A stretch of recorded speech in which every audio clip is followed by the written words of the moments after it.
ಕೊನೆಗೂ ರಾಜ್ಯ ಸರ್ಕಾರದ ಆಕ್ರೋಶಕ್ಕೆ ಕೇಂದ್ರ ಮಣಿದಿದೆ. ಕರ್ನಾಟಕಕ್ಕೆ 3,454 ಕೋಟಿ ರೂಪಾಯಿ ಬರ ಪರಿಹಾರ ಬಿಡುಗಡೆ ಮಾಡಿದೆ. ಚಂಡಮಾರುತ ಹಾಗೂ ಪ್ರವಾಹ ಪರಿಹಾರ ಅಂತ ತಮಿಳುನಾಡಿಗೆ 275 ಕೋಟಿ ರೂಪಾಯಿ ಪರಿಹಾರ ನೀಡಿದೆ. ಇದರೊಂದಿಗೆ ಸುಪ್ರೀಂ ಕೋರ್ಟ್ ಮೊರೆ ಹೋಗಿದ್ದ ಕರ್ನಾಟಕ ಸರ್ಕಾರಕ್ಕೆ ಕೊನೆಗೂ ಜಯ ಸಿಕ್ಕಂತಾಗಿದೆ. 18,171 ಕೋಟಿ ರೂಪಾಯಿ ಬಿಡುಗಡೆ ಮಾಡುವಂತೆ ರಾಜ್ಯ ಸರ್ಕಾರ ಮನವಿ ಮಾಡಿತ್ತು. ಈಗ ಕೇಂದ್ರ ಸರ್ಕಾರವು ಪರಿಶೀಲನೆ ನಡೆಸಿ 3,454 ಕೋಟಿ ರೂಪಾಯಿ ಬಿಡುಗಡೆ ಮಾಡಿದೆ. ರಾಜ್ಯದಲ್ಲಿ ತೀವ್ರ ಬರಗಾಲ ಹಿನ್ನೆಲೆಯಲ್ಲಿ ಬರ ಪರಿಹಾರ ನೀಡುವಂತೆ ಕೇಂದ್ರ ಸರ್ಕಾರಕ್ಕೆ ರಾಜ್ಯ ಸರ್ಕಾರ ಮನವಿ ಮಾಡಿತ್ತು. ಆದರೆ ಕೇಂದ್ರ ಸರ್ಕಾರ ಸಕಾಲಕ್ಕೆ ಬಿಡುಗಡೆ ಮಾಡದ ಕಾರಣ ರಾಜ್ಯ ಸರ್ಕಾರ ಸುಪ್ರೀಂ ಕೋರ್ಟ್ ಮೊರೆ ಹೋಗಿತ್ತು. ಬರ ಪರಿಹಾರ ನೀಡುವಂತೆ ಕೇಂದ್ರ ಸರ್ಕಾರಕ್ಕೆ ಸುಪ್ರೀಂ ಕೋರ್ಟ್ ಸೂಚನೆ ನೀಡಿತ್ತು. ಅದರಂತೆ ಕೇಂದ್ರ ಸರ್ಕಾರವು ಈಗ ಬರ ಪರಿಹಾರ ಘೋಷಣೆ ಮಾಡಿದೆ. ಕೇಂದ್ರ ಸರ್ಕಾರದ ವಿರುದ್ಧ ಪ್ರತಿಭಟನೆಗೆ ಸಿಎಂ ಸಿದ್ದರಾಮಯ್ಯ ಕರೆ ಕೊಟ್ಟಿದ್ದಾರೆ. ನಾಳೆ ಬೆಳಗ್ಗೆ ವಿಧಾನಸೌಧದ ಗಾಂಧಿ ಪ್ರತಿಮೆ ಎದುರು ಕಾಂಗ್ರೆಸ್ ಪ್ರೊಟೆಸ್ಟ್ ನಡೆಸಲಿದೆ. ನಾವು ಕೇಳಿದ್ದು 18,171 ಕೋಟಿ, ಅವರು ಕೊಟ್ಟಿದ್ದು 3,454 ಕೋಟಿ ಅಂತ ಸಿಎಂ ಅಸಮಾಧಾನ ವ್ಯಕ್ತಪಡಿಸಿದ್ದಾರೆ. ನಿನ್ನೆಯ ಚುನಾವಣೆಯಲ್ಲಿ ನಮಗೆ ಡಬಲ್ ಡಿಜಿಟ್ ಬರುತ್ತೆ ಅಂತ ಮಾಹಿತಿ ಸಿಕ್ಕಿದೆ, ಹಾಗಾಗಿ ಇವತ್ತು ಹಣ ಬಿಡುಗಡೆ ಮಾಡಿದ್ದಾರೆ ಅಂತ ಡಿಸಿಎಂ ಡಿಕೆ ಶಿವಕುಮಾರ್ ಟಾಂಗ್ ಕೊಟ್ಟಿದ್ದಾರೆ. ಆನೆ ಹೊಟ್ಟೆಗೆ ಅರೆಕಾಸಿನ ಮಜ್ಜಿಗೆ ತರ 18,000 ಕೋಟಿ ಕೇಳಿದ್ರೆ 3,000 ಕೋಟಿ ಕೊಟ್ಟಿದ್ದಾರೆ ಅಂತ ಕೌಂಟರ್ ಕೊಟ್ಟಿದ್ದಾರೆ. ಭಿಕ್ಷೆ ರೀತಿ ಪರಿಹಾರ ಕೊಟ್ಟಿದ್ದಾರೆ ಅಂತ ಡಿಕೆ ಸುರೇಶ್ ವ್ಯಾಖ್ಯಾನಿಸಿದ್ದಾರೆ. ರಾಜ್ಯದ 223 ತಾಲೂಕುಗಳನ್ನು ಬರಪೀಡಿತ ಅಂತ ಘೋಷಿಸಲಾಗಿದೆ. ಈಗ 20% ಹಣ ಬಿಡುಗಡೆ ಮಾಡಿದ್ದಾರೆ. ರೈತರ ವಿಚಾರದಲ್ಲಿ ಹೀಗೆ ಮಾಡಿರೋದು ಎಷ್ಟು ಸರಿ? ಹಣ ಬಿಡುಗಡೆ ಮಾಡಿದ್ದೇವೆ ಅಂತ ಹೇಳ್ಕೊಳ್ಳೋಕೆ ರಿಲೀಸ್ ಮಾಡಿದ್ದಾರೆ ಅಂತ ಕೇಂದ್ರದ ವಿರುದ್ಧ ಡಿಕೆ ಸುರೇಶ್ ವಾಗ್ದಾಳಿ ನಡೆಸಿದ್ದಾರೆ. ಅದಕ್ಕೆ ನಾಳೆ ಮಹಾತ್ಮ ಗಾಂಧೀಜಿಯವರ ಪ್ರತಿಮೆ ಮುಂದೆ ನಮ್ಮ ಸರ್ಕಾರದ ವತಿಯಿಂದ ನಾನು ಡಿಕೆ ಶಿವಕುಮಾರ್ ಮತ್ತು ಇತರೆ ಮುಖಂಡಗಳೆಲ್ಲರೂ ಸೇರಿ ಪ್ರತಿಭಟನೆಯನ್ನ ಹಮ್ಮಿಕೊಂಡಿದ್ದೇವೆ. 18,000 ಕೇಳಿದ್ದು 3,000 ಚಿಲ್ಲರೆ ಕೊಟ್ಟಿದ್ದಾರೆ. ಇದೇನ ಮಜ್ಜಿಗೆ ಆನೆಗೆ ಅಂತ. ಆದರೆ ಅವರು ಕೊಡಬೇಕಾದ ಪಾಲು ಸರಿಯಾಗಿ ಕೊಟ್ಟಿಲ್ಲ. ನಾವು ಕೇಳಿದ ಮೊತ್ತಕ್ಕೆ ನೋಡಿದಾಗ ಬಹಳ ಅಲ್ಪ ಮೊತ್ತವನ್ನು ಕೇಂದ್ರ ಸರ್ಕಾರ ಕೊಡೋದ್ರ ಮುಖಾಂತರ ಮತ್ತೊಮ್ಮೆ ಕರ್ನಾಟಕದ ಮೇಲೆ ಮಲತಾಯಿ ಧೋರಣೆ ನಡೆಸ್ತಾ ಇದ್ದಾರೆ ಅನ್ನೋದಕ್ಕೆ ಇದೇ ಸಾಕ್ಷಿ. ಕಾಂಗ್ರೆಸ್ ಬಿಜೆಪಿ ಮಧ್ಯೆ ಬರ ಪರಿಹಾರ ಪಾಲಿಟಿಕ್ಸ್ ಜೋರಾಗಿದೆ. ರಾಜ್ಯ ಸರ್ಕಾರ ಬರ ಪರಿಹಾರದ ವಿಚಾರದಲ್ಲಿ ರಾಜಕೀಯ ಮಾಡ್ತಾ ಇದೆ ಅಂತ ವಿಪಕ್ಷ ನಾಯಕ ಆರ್ ಅಶೋಕ್ ಆರೋಪಿಸಿದ್ದಾರೆ. ಕಾಂಗ್ರೆಸ್ ಸರ್ಕಾರದ ಬಳಿ ಹಣದ ಕೊರತೆ ಇದೆ, ಪರಿಹಾರ ಕೊಡಲು ಯೋಗ್ಯತೆ ಎಲ್ಲಿದೆ ಇವರಿಗೆ? ಕೇಂದ್ರದ ಬರ ಪರಿಹಾರ ಕೋರ್ಟ್ಗೆ ಹೋಗಿದ್ದರಿಂದ ಬಂದಿಲ್ಲ. ಕೋರ್ಟ್ ಆದೇಶ ಆಗಿದ್ದರೆ ಕರ್ನಾಟಕಕ್ಕೆ ಮಾತ್ರ ಬರ್ತಾ ಇತ್ತು. ಕರ್ನಾಟಕ, ತಮಿಳುನಾಡು ಸೇರಿ ಎಲ್ಲ ರಾಜ್ಯಗಳಿಗೂ ಬಂದಿದೆ. ಕಾಂಗ್ರೆಸ್ನವರ ಮುತುವರ್ಜಿಯಿಂದ ಪರಿಹಾರ ಬಂದಿಲ್ಲ ಅಂತ ಕಾಂಗ್ರೆಸ್ ನಾಯಕರಿಗೆ ಆರ್ ಅಶೋಕ್ ತಿರುಗೇಟು ಕೊಟ್ಟಿದ್ದಾರೆ. ಕೇಂದ್ರದ ಬರ ಪರಿಹಾರ ಲೂಟಿ ಹೊಡೆಯೋದಕ್ಕೆ ನಾವು ಬಿಡಲ್ಲ, ಈ ಹಣದ ಕಾವಲು ಕಾಯ್ತೀವಿ ಅಂತ ಅಶೋಕ್ ಕಿಡಿಕಾರಿದ್ದಾರೆ. ರಾಜ್ಯ ಸರ್ಕಾರ ಇದರಲ್ಲಿ ಲೂಟಿ ಹೊಡೆಯುವಂಥ ಕೆಲಸ ಮಾಡಬಾರ್ದು. ಈಗಾಗಲೇ ಕರ್ನಾಟಕದ ಹಣವನ್ನು ಲೂಟಿ ಹೊಡಿತಾ ಇದ್ದೀರಾ ಅಂತ ಎಲ್ಲರೂ ಹೇಳ್ತಾ ಇದ್ದಾರೆ.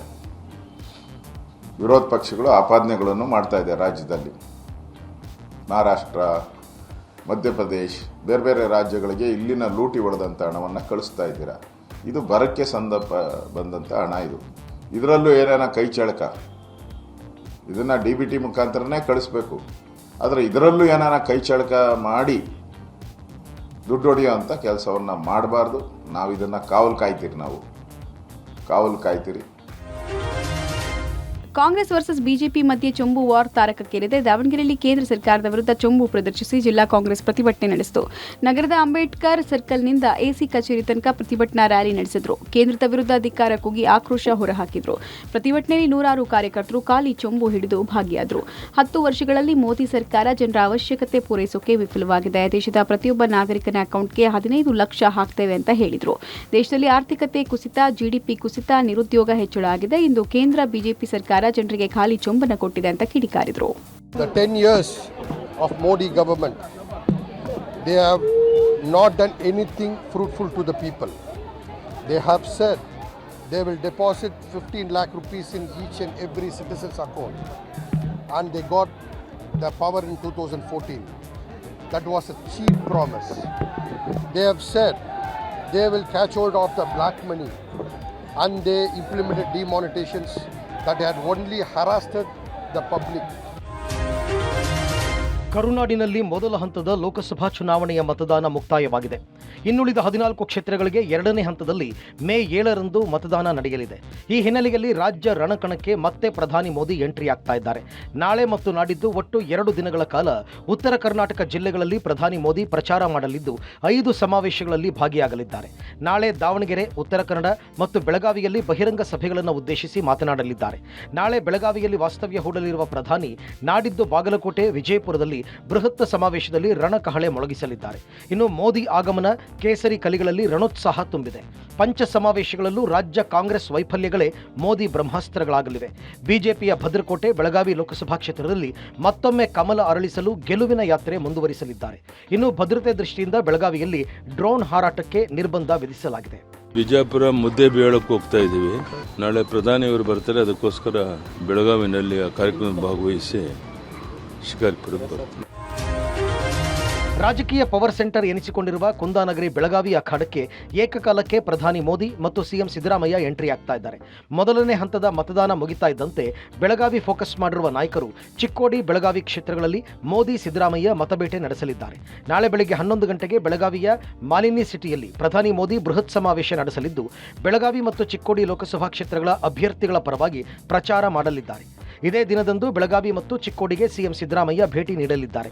ಚಿಕ್ಕೋಡಿ ಕ್ಷೇತ್ರ ವ್ಯಾಪ್ತಿಯ ಉಗಾರ್ ಖುರ್ದ್, ಬೆಳಗಾವಿ ಕ್ಷೇತ್ರದ ಯರಗಟ್ಟಿಯಲ್ಲಿ ನಡೆಯುವ ಸಮಾವೇಶದಲ್ಲಿ ಭಾಗಿಯಾಗಲಿದ್ದಾರೆ. ಸಿಎಂ ಸಿದ್ದರಾಮಯ್ಯ ಒಂದೇ ದಿನ 2 ಕ್ಷೇತ್ರದಲ್ಲಿ ತಲಾ ಒಂದೊಂದು ಸಮಾವೇಶ ನಡೆಸಲಿದ್ದಾರೆ. ಬೆಳಗಾವಿ ಕಳೆದ 2 ದಶಕಗಳಿಂದ ಬಿಜೆಪಿಯ ಭದ್ರ ಕೋಟೆಯಾಗಿದೆ. ಇನ್ನು ಚಿಕ್ಕೋಡಿ ಲೋಕಸಭೆ ಕ್ಷೇತ್ರದಲ್ಲೂ ಬಿಜೆಪಿ ತನ್ನದೇ ಆದ ಪ್ರಭಾವವನ್ನು ಹೊಂದಿದೆ. ಹೀಗಾಗಿ ಸಚಿವೆ ಲಕ್ಷ್ಮೀ ಹೆಬ್ಬಾಳ್ಕರ್ ಈ ಬಾರಿ ಬೆಳಗಾವಿ ಕ್ಷೇತ್ರದಲ್ಲಿ ಕಾಂಗ್ರೆಸ್ ಅನ್ನು ಗೆಲ್ಲಿಸಲು ಪಣ ತೊಟ್ಟಿದ್ದಾರೆ.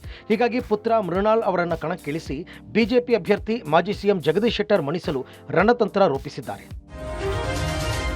ಲೋಕಸಭೆ ಚುನಾವಣೆಯ ಮೊದಲ ಹಂತದ ವೋಟಿಂಗ್ ಮುಗಿದ್ರೂ ದೋಸ್ತಿಗಳ ಕಿತ್ತಾಟ ಮುಗ್ದಿಲ್ಲ. ಮಂಡ್ಯದಲ್ಲಿ ಪ್ರಚಾರಕ್ಕೆ ನನ್ನನ್ನು ಕುಮಾರಸ್ವಾಮಿ ಆಹ್ವಾನ ಕೊಟ್ಟಿರಲಿಲ್ಲ ಅಂತ ಸಂಸದೆ ಸುಮಲತಾ ಆರೋಪ ಬೆನ್ನಲ್ಲೇ ಬಿಜೆಪಿ ನಾಯಕರು ಸ್ಪಷ್ಟನೆ ಕೊಟ್ಟಿದ್ದಾರೆ. ಮೈಸೂರು ಸಮಾವೇಶದಲ್ಲೇ ಸುಮಲತಾಗೆ ಎಚ್ಡಿಕೆ ಆಹ್ವಾನ ಕೊಟ್ಟಿದ್ರು. ನಾನು ಹಾಗೂ ಕುಮಾರಸ್ವಾಮಿ ಇಬ್ಬರು ಆಹ್ವಾನ ಕೊಟ್ಟಿದ್ವಿ. ಆಹ್ವಾನ ಕೊಟ್ಟಿಲ್ಲ ಅಂತ ಯಾವ ಅರ್ಥದಲ್ಲಿ ಸುಮಲತಾ ಹೇಳಿದ್ರು ಗೊತ್ತಿಲ್ಲ. ಈ ವಿಚಾರದಲ್ಲಿ ಯಾರೂ ಸುಳ್ಳು ಹೇಳ್ತಾ ಇಲ್ಲ. ಎರಡನೇ ಹಂತದಲ್ಲಿ ಇಬ್ಬರು ಪ್ರಚಾರ ಮಾಡ್ತಾರೆ ಅಂತ ವಿಪಕ್ಷ ನಾಯಕ ಆರ್ ಅಶೋಕ್ ಹೇಳಿದ್ದಾರೆ.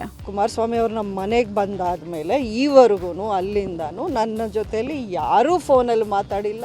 ಮೇಡಮ್ ಬರಬೇಕು, ನಮ್ಮ ಪ್ರಚಾರಕ್ಕೆ ಜಾಯ್ನ್ ಆಗಬೇಕು ಅನ್ನೋಂಥದ್ದು. ಇಷ್ಟು ನಾನು ತ್ಯಾಗ ಮಾಡಿ ಅದಕ್ಕೆ ಬೆಲೆ ಇಲ್ಲದಂಗೆ ಆಗುತ್ತೆ ಅನ್ನೋ ಒಂದು ಬೇಜಾರು ನನ್ನಲ್ಲಿ ತುಂಬ ಕಾಡ್ತಿದೆ. ಹಾಗಾದರೆ ನಾನು ಮಾಡಿದ ತಪ್ಪ? ಸುಮಲತಾ ಅವರು ನಮ್ಮ ಬಿಜೆಪಿ ಪಕ್ಷದ ನಾಯಕಿಯವರು. ಸೊ ಅವರು ಯಾವ ಅರ್ಥದಲ್ಲಿ ಹೇಳಿದ್ದಾರೆ ಗೊತ್ತಿಲ್ಲ. ಮೈಸೂರು ಕಾರ್ಯಕ್ರಮದಲ್ಲಿ ಮೋದಿಯವರು ಬಂದಾಗ ನಾನು ಕೂಡ ಅಲ್ಲಿ ವೇದಿಕೆ ಮೇಲಿದ್ದೆ. ಆ ಸಂದರ್ಭದಲ್ಲಿ ಕುಮಾರಸ್ವಾಮಿಯವರು ಸುಮಲತಾ ಅವರಿಗೆ ಇನ್ವೈಟ್ ಮಾಡಿದ್ರು. ನಿಜ, ಅದು ಸತ್ಯ ಪ್ರಶ್ನೆ, ನಿಜ. ಇನ್ವೈಟ್ ಮಾಡಿದ್ರು.